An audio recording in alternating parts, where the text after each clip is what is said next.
नमस्कार, मैं हूं शिवेंद्र श्रीवास्तव और आप देख रहे हैं श्रेष्ठ भारत। बांग्लादेश में त्राही त्राही मची हुई है। लगातार चल रही हिंसा से पूरा देश हिला हुआ है। प्रधानमंत्री के पद से इस्तीफा देने के बाद शेख हसीना दर दर भटक रही हैं कि उनकी जान बच जाए, कहीं उनको शरण मिल जाए। और देश के अंदर जो हालात हैं उन पर काबू पाने के लिए मिलिट्री और दूसरे दल कोशिश कर रहे हैं। कोशिश इस बात की जा रही है कि वहां पर फिर से एक बार सरकार बहाल की जा सके और शांति लाई जा सके। लेकिन शेख हसीना के आने वाले दिन कितने मुश्किल भरे होने वाले हैं, इसका अंदाजा किसी को नहीं। जान बचेगी या नहीं बचेगी ये भी नहीं पता, कहीं उनको शरण मिलेगी या नहीं मिलेगी ये भी नहीं पता। अब शेख हसीना के सामने एक ही रास्ता है कि कहीं किसी देश में उनको शरण मिले और उनकी जान बच सके। इन पॉलिटिशियंस के लिए, तमाम बड़े लोगों के लिए, तमाम दूसरे लोगों के लिए यही एक आखिरी रास्ता बचता है। जब उनकी जान पे बनाए अपना देश छोड़ना पड़े तो उनको कहीं शरण मिल जाए, जिसको हम पॉलिटिकल असाइलम बोलते हैं। आखिरकार क्या होता है ये पॉलिटिकल असाइलम, ये सबके मन में सवाल है। सब जानना चाहते हैं कि आखिरकार शेख हसीना क्यों कोशिश कर रही हैं कि उनको पॉलिटिकल असाइलम मिल जाए और इससे क्या होगा। इसके लिए शेख हसीना दर दर भटक रही हैं, हर उस मुल्क के संपर्क में है जिन मुल्कों से शेख हसीना को पॉलिटिकल असाइलम मिलने की उम्मीद है। इसीलिए आज हम आपको बताने जा रहे हैं कि आखिरकार क्या होता है पॉलिटिकल असाइलम और इसका पूरा सच। इसी पॉलिटिकल असाइलम ने एक वक्त में तिब्बत के आध्यात्मिक गुरु दलाई लामा, विकीलीक्स के फाउंडर जूलियन असांज, अमेरिका के whistle blower Edward Snowden, Iran के शाह मोहम्मद रजा पहलवी को नई जिंदगी दी थी। वहीं नेल्सन मंडेला इस मामले में अपवाद साबित हुए, लेकिन कमोबेश उनकी जिंदगी भी ऐसे ही थी। तो सबसे बड़ा सवाल कि आखिरकार क्या होता है ये पॉलिटिकल असाइलम। लेकिन उससे पहले हालात समझ लीजिए। बांग्लादेश सुलग रहा है। हालात इस कदर बद से बदतर होते जा रहे हैं कि वहाँ हर गली, हर चौक चौराहे पर अशांति है। बांग्लादेश की चुनी हुई सरकार की प्रधानमंत्री शेख हसीना अपने देश से मजबूरन भागकर भारत में शरण लिए हुए हैं। बांग्लादेश के हालात भारत के लिए बड़ी चुनौती लेकर के आए हैं, क्योंकि हसीना से भारत के अच्छे संबंध थे।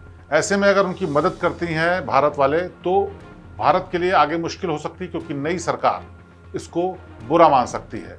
और अगर मदद नहीं करते हैं तो दोस्ती का जो वादा था वो टूटता है। और उससे बड़ी चुनौती इस वक्त शेख हसीना के सामने है।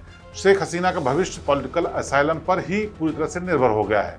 यानी कोई देश उनको शरण दे, उनकी जान बचाए, उसके बाद ही आगे की रणनीति, आगे की जिंदगी उनकी चलेगी। तो चलिए सबसे पहले समझ लेते हैं पॉलिटिकल असाइलम का मतलब क्या होता है। पॉलिटिकल असाइलम का अर्थ होता है राजनीतिक शरण।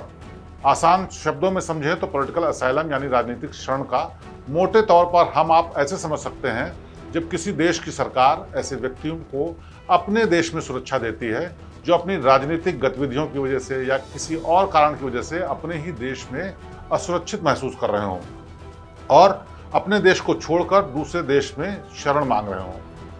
मान लीजिए भारत का कोई नागरिक खुद को अपने देश में सुरक्षित नहीं महसूस करता तो वो किसी दूसरे देश में राजनीतिक शरण मांग सकता है। ऐसे में वो नागरिक जिस देश में जिस व्यवस्था के तहत रहेगा उसे राजनीतिक शरण या पॉलिटिकल असाइलम कहा जाएगा। पहले भी दुनिया भर में कई राजनीति से जुड़े लोग, लेखक, आंदोलनकारी राजनीतिक शरण ले चुके हैं और लेते रहे हैं। हालांकि पॉलिटिकल असाइलम लेने देने की प्रक्रिया में कई पेच भी हैं। जैसे आमतौर पर राजनीतिक शरण मांगने वाले व्यक्ति दावा करते हैं कि उन्हें उनके देश में या तो जान का खतरा है या उन्हें धमकियां मिल रही हैं या उनके साथ वैसा व्यवहार नहीं किया रहा जैसा सामान्य नागरिकों के साथ किया जाता है। ये सब चीजें मानवाधिकारों का सीधा सीधा उल्लंघन होती हैं। तो इसी आधार पर राजनीतिक शरण की मांग जायज मानी जाती है। यूएन के United declaration of human rights के आर्टिकल 14 में इसका साफ साफ जिक्र भी है। ऐसी शरण को बेसिक मानवाधिकार कहा गया है। शरणार्थियों के मामले में यूएन के जारी किए गए इंटरनेशनल एग्रीमेंट से जितने भी राष्ट्रों ने सहमति जताई है वे शरण की तमाम जायज मांगों को मानने के लिए बाध्य होते हैं। हालांकि इस सब के बावजूद भी यह फैसला उस देश पर ही तय होता है कि आखिरकार वो पीड़ित को राजनीतिक शरण देना चाहता है या फिर नहीं, क्योंकि वो देश पीड़ित को पॉलिटिकल असाइलम देने के लिए बाध्य नहीं होता। वो अपने फायदे नुकसान और अपनी रणनीति, अपनी राजनीतिक जो भविष्य है वो सब कुछ देखते हुए, अपने देश के हित को देखते हुए फैसला करता है। इसीलिए अंतिम फैसला शरण देने वाले देश के ऊपर ही निर्भर करता है। आमतौर पर जिन लोगों को शरण दी जाती है तो उस शरण देने के पीछे जिन कारणों को आधार बनाया जाता है उन कारणों को मुख्य तौर पर प्रताड़ना के नजरिए से देखा जाता है। यानी जो व्यक्ति पॉलिटिकल असाइलम मांग रहा है वो बताता है कि कैसे वो अपने देश में प्रताड़ित किया जा रहा है। ये प्रताड़ना उस व्यक्ति के साथ धर्म के आधार पर हो सकती है, राजनीतिक विचार के कारण हो सकती है, किसी खास सामाजिक संगठन की सदस्यता और संगठन के किसी आंदोलन के कारण हो सकती है। साथ ही साथ पीड़ित के व्यक्तिगत रहन सहन या सेक्सुअल ओरिएंटेशन के आधार पर भी हो सकती है। ये तो बात हो गई पॉलिटिकल असाइलम की। अब जानते हैं कि आखिर वो कौन कौन सी दिग्गज हस्तियां रही हैं जो अपने जीवन में पॉलिटिकल असाइलम के कारण विश्व भर में सुर्खियों में रही हैं। ताजा हालात बांग्लादेश के हैं, उसी के बारे में बात हो रही। तो सबसे पहले बात शेख हसीना की करते हैं। भले ही आज शेख हसीना पॉलिटिकल असाइलम के लिए भटक रही हों, लेकिन भारत उनको एक बार राजनीतिक शरण दे चुका है। दरअसल शेख हसीना के पिता शेख मुजीबुर रहमान की 1975 में बांग्लादेश में ही हत्या हो गई थी। तब मुजीबुर बांग्लादेश के प्रधानमंत्री हुआ करते थे। उनके परिवार के कई लोगों की भी उस वक्त सेना के समक्षण में कथित आंदोलनकारियों ने हत्या कर दी थी। शेख हसीना के पिता और भाई बहनों को मौत के घाट उतार दिया गया था। उस वक्त शेख हसीना की जान इसलिए बच गई थी क्योंकि बांग्लादेश में नहीं बल्कि किसी दूसरे देश में अपनी बहन के साथ थी। बाद में 1981 में शेख हसीना को भारत में शरण मिली थी। वे 6 साल तक भारत में रही थी। अब बात करते हैं दलाई लामा की। जब चीनी सेना ने तिब्बत पर कब्जा कर लिया तो उस वक्त भारत के प्रधानमंत्री जवाहरलाल नेहरू के नेतृत्व वाली सरकार में उनको 30 मार्च 1959 में शरण दे दी गई। उन्हें हिमाचल प्रदेश की एक धर्मशाला में शरण दी गई थी। वो आज भी वहीं रहते हैं और दलाई लामा को भारत की ओर से राजनीतिक शरण देना भारत और चीन के रिश्तों की अदावत की बड़ी वजह माना जाता है। शेख हसीना और दलाई लामा उनके देश में बदले हालात के लिए दूसरे देश में शरण मांगते नजर आए थे, लेकिन कई ऐसे लोग भी हैं जो अपने कथित क्रांतिकारी कार्यशैली के कारण अपने देश से भागकर दूसरे देश में रहने के लिए मजबूर हो गए थे। इस लिस्ट में जूलियन असांज का नाम भी आता है। जूलियन असांज एक ऑस्ट्रेलियन कंप्यूटर प्रोग्रामर है जिन्होंने 2006 में विकीलीक्स की स्थापना की और सीधे तौर पर अमेरिका जैसे ताकतवर मुल्क से पंगा ले लिया। विकीलीक्स ने तमाम मुल्कों के, खासतौर पर अमेरिका के ऐसे सीक्रेट लीक किए, ऐसे लीक डॉक्यूमेंट छापे कि हंगामा मच गया। प्रभावशाली लोगों और सरकारों को वो खटकने लगे। 2010 में स्वीडन ने उनके खिलाफ यूरोपियन अरेस्ट वारंट जारी किया। इस वारंट के खिलाफ जूलियन ने अपील की, वो खारिज हो गई। तब वो बेल जम करके फरार हो गए और लंदन में इक्वाडोर की एम्बेसी में उन्होंने शरण ले ली। 2012 में उन्हें राजनीतिक उत्पीड़न के आधार पर इक्वाडोर में असाइलम मिल गया, जो कि 2019 में रद्द भी कर दिया गया। 11 अप्रैल 2019 पॉलिटिकल असाइलम रद्द होते ही एम्बेसी में पुलिस घुस गई और उनको गिरफ्तार कर लिया गया। उन्हें बेल एक्ट तोड़ने का दोषी पाया गया और 50 हफ्ते जेल में बिताने की सजा सुनाई गई। उसके बाद जूलियन असांज लंबे समय तक जेल में रहे। हालांकि अब उनको आखिरकार बेल मिल गई है और वो अब कहाँ रहते हैं यह अभी तक साफ तौर पर किसी को नहीं पता। कुछ ऐसी क्रांतिकारी कार्यशैली के लिए American whistle blower Edward Snowden को भी अपने देश को छोड़कर भागना पड़ा था। Edward Joseph Snowden American computer intelligence consultant थे और विसल ब्लोअर थे, जिन्होंने अमेरिका की नेशनल सिक्योरिटी एजेंसी के बेहद गुप्त दस्तावेज लीक कर दिए थे। ये मामला 2013 का है, जब स्नोडन एनएसए के एम्प्लॉय थे। उनके लीक किए हुए डॉक्यूमेंट्स पर दी गार्जियन और वॉशिंगटन पोस्ट जैसे अखबारों में सनसनीखेज आर्टिकल लिखे गए। स्नोडन के खिलाफ अमेरिकी सरकार ने स्पिनर्ज एक्ट लगा दिया, यानी कि सीक्रेट लीक करने का आरोप। स्नोडन पर सरकारी दस्तावेजों की चोरी का आरोप भी लगाया गया। तब उस वक्त स्नोडन भागकर रूस की राजधानी मॉस्को पहुंचे, जहां 1 महीने से ज्यादा वक्त तक वो एयरपोर्ट पर ही रहे। उसके बाद रशिया ने उन्हें 1 साल का वीजा देते हुए शरण दे दी। इस वीजा की अवधि बढ़ती ही रही और स्नोडन रशिया में ही रहते रहे। अक्टूबर 2020 में उन्हें रशिया ने हमेशा रहने के लिए इजाजत दे दी। सितंबर 2022 में उन्हें प्रेसिडेंट व्लादिमीर पुतिन ने रशिया की नागरिकता भी दे दी। कहा जाता है कि पुतिन ने ऐसा अमेरिका को नीचा दिखाने के लिए किया। वजह चाहे जो भी हो, स्नोडन अब रशियन नागरिक हैं। 2018 में स्नोडन ने यह कहकर सनसनी मचा दी थी कि भारत में आधार के डेटा का गलत इस्तेमाल हो सकता है। भले ही स्नोडन के मामले में रूस बड़ा दिल दिखाता हुआ नजर आया हो, लेकिन एक ऐसा दौर भी था जब रूस के तानाशाह की बेटी भी पॉलिटिकल असाइलम के लिए भटकती नजर आ रही थी और उन्हें भारत में अमेरिका ने शरण दी थी। दरअसल रशियन तानाशाह जोसेफ स्टालिन की बेटी स्वेतलाना अलीलुएवा का किसी देश में शरण हासिल करना अपने आप में सबसे दिलचस्प घटना है। ये सब हुआ जोसेफ स्टालिन की मौत के कई साल बाद। हुआ यूं कि 1963 में स्वेतलाना को कुंवर ब्रजेश सिंह नाम का एक भारतीय कम्युनिस्ट शख्स था, उससे प्रेम हो गया। वो काफी दिन तक एक साथ रहे, लेकिन उन्हें शादी करने की इजाजत नहीं मिली। 1966 में ब्रजेश सिंह की फेफड़ों की बीमारी से मौत हो गई। स्वेतलाना उनकी अस्थियां लेकर भारत आईं और इसी दौरान उन्हें भारत में राजनीतिक शरण मांगनी पड़ी। उनकी मांग को खारिज कर दिया गया और उन्हें तत्काल रशिया लौटने के लिए बोला गया। इसके बाद स्वेतलाना यूएस एम्बेसी गईं और उनसे पॉलिटिकल असाइलम मांगा। अपनी इच्छा लिखित में सबमिट करने के बाद उन्हें अमेरिका में शरण मिल गई। 2011 में अपनी मौत तक स्वेतलाना अमेरिका में ही रहीं। पॉलिटिकल असाइलम लेने वाले लोगों में एक नाम ईरान के शाह का भी आता है। दरअसल एक वक्त ईरान के मोहम्मद रजा पहलवी को वेस्टर्न वर्ल्ड शाह के नाम से जाना जाता था और मोहम्मद रजा पहलवी खुद को शहंशाह की उपाधि भी दे चुके थे। उन्होंने 1941 से शासन करना शुरू किया था और 1979 की ईरानी क्रांति में उन्हें उखियाड़ फेंके जाने की तक वो सत्ता में बने रहे। सत्ता से बेदखल होने के बाद मोहम्मद रजा पहलवी पनाह पाने के लिए एक मुल्क से दूसरे मुल्क तक भटकते रहे। पहले वो इजिप्ट गए, जहां उनका एक तरह से स्वागत भी नहीं हुआ। उसके बाद वो मोरक्को गए, किंग हसन द्वितीय की शरण में। हालांकि किंग हसन ने उनका भरोसा ज्यादा दिन तक रहा नहीं और वहां से वो बहामास के पैराडाइज आइलैंड कूच कर गए।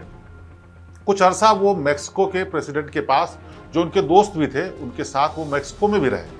उसके बाद 1989 के आखिरी महीनों में अमेरिका में उनका इलाज चला। हालांकि अमेरिका में उन्हें असाइलम नहीं मिल पाया। वहां से निकाले जाने के बाद थोड़ा अरसा पनामा में रहे, लेकिन वहां भी उनको लेकर हंगामा हुआ और आखिर में उन्होंने फिर से इजिप्ट से पनाह मांगी। उन्हें पॉलिटिकल असाइलम मिल गया और वो कैरो में रहने लगे और यहीं पर कुछ महीने बाद जुलाई 1980 में उनकी मौत हो गई। खैर, राजनीतिक अस्थिरता और तमाम अलग अलग कारणों से लोग पॉलिटिकल असाइलम का सहारा लेते रहे हैं, लेकिन नेल्सन मंडेला इस मामले में सबसे बड़े अपवाद रहे। उन्होंने कभी भी पॉलिटिकल असाइलम रास्ते पर चलने के बारे में जोर नहीं दिया, या फिर कह सकते हैं कि उन्हें पॉलिटिकल असाइलम मिला ही नहीं। दरअसल रंगभेद के खिलाफ आवाज बुलंद करने के कारण दक्षिण अफ्रीका में नेल्सन मंडेला पर गंभीर आरोप लगे थे। 1962 में उन पर मजदूरों को हड़ताल के लिए उकसाने और बिना अनुमति देश छोड़ने का आरोप लगा और इसके बाद उन्हें गिरफ्तार कर लिया गया।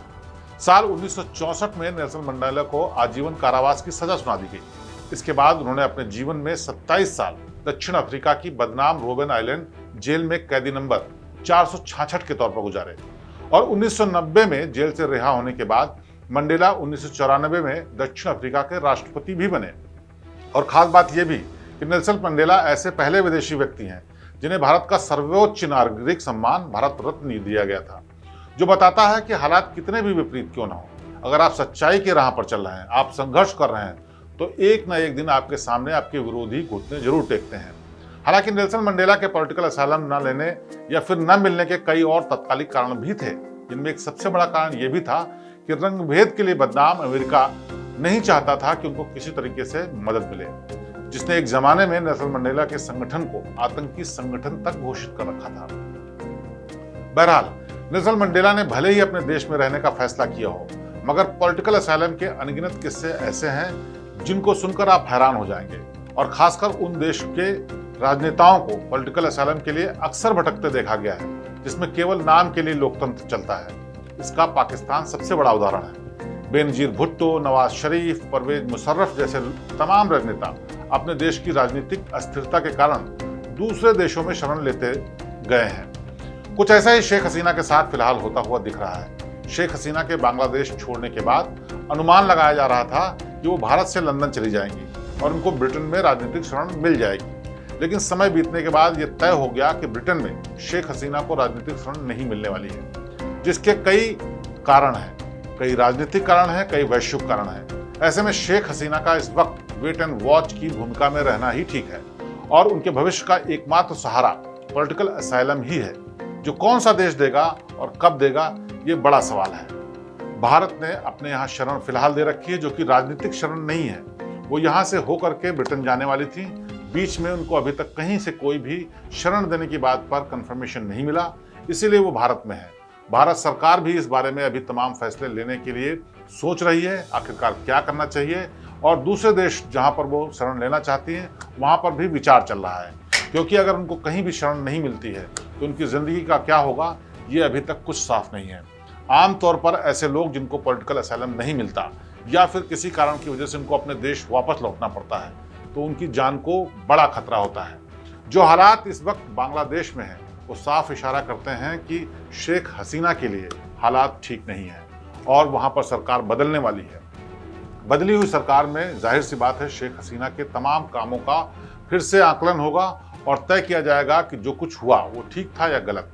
उसके आधार पर उनके खिलाफ एक्शन भी लिया जा सकता है। ऐसे में अगर वो अपने देश में होती हैं तो उनकी जान को खतरा हो सकता है।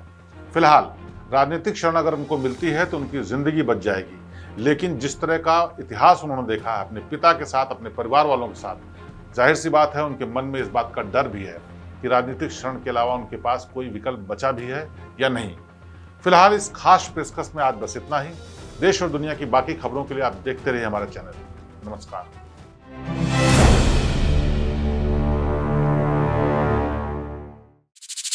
यूपी की हर खबर देखने और उनसे अपडेट रहने के लिए हमारे चैनल श्रेष्ठ यूपी को सब्सक्राइब और लाइक करें। साथ ही बेल आइकन को दबाना ना भूलें, जिससे हमारे हर वीडियो की जानकारी आप तक पहुंचती रहे।